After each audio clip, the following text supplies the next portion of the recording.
Here's the last 12 hours of world news in 3 minutes and 25 headlines. April 9 Part 2. PlayStation game Astro Bot won 5 BAFTA awards including Best Game, alongside wins for Helldivers 2 and Still Wakes the Deep.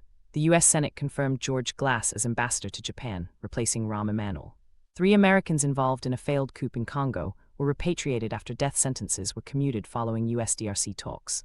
A 5.8 magnitude earthquake struck Taiwan, shaking Taipei buildings with no immediate damage reported.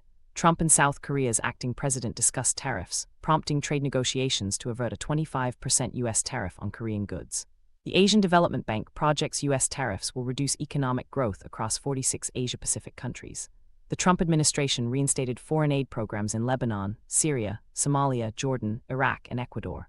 Trump announced upcoming tariffs on pharmaceuticals to boost domestic manufacturing. South Korea announced financial aid for its auto industry after Trump imposed a 25% tariff on imported vehicles. Hong Kong and mainland China stocks rebounded after initially declining due to new U.S. tariffs on Chinese imports.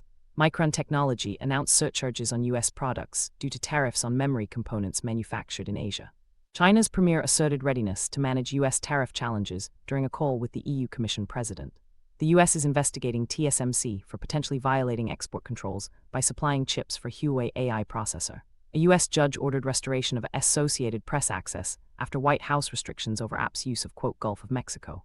U.S. Defense Secretary accused China of threatening the Panama Canal, prompting a Chinese rebuttal and increased U.S.-Panama security cooperation.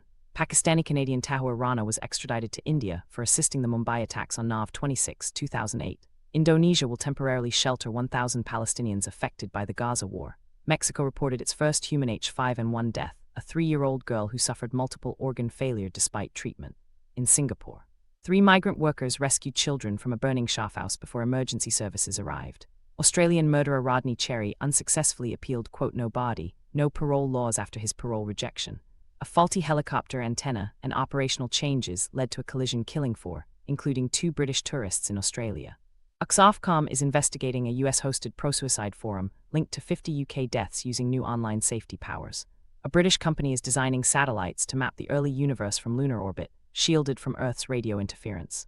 Overfishing by 4 European nations has depleted Atlantic mackerel stocks, prompting sustainability rating downgrades.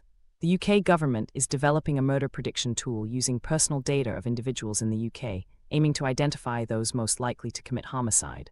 That's it for now. Check back in 12 hours for the next update, or check out the channel for yesterday's news.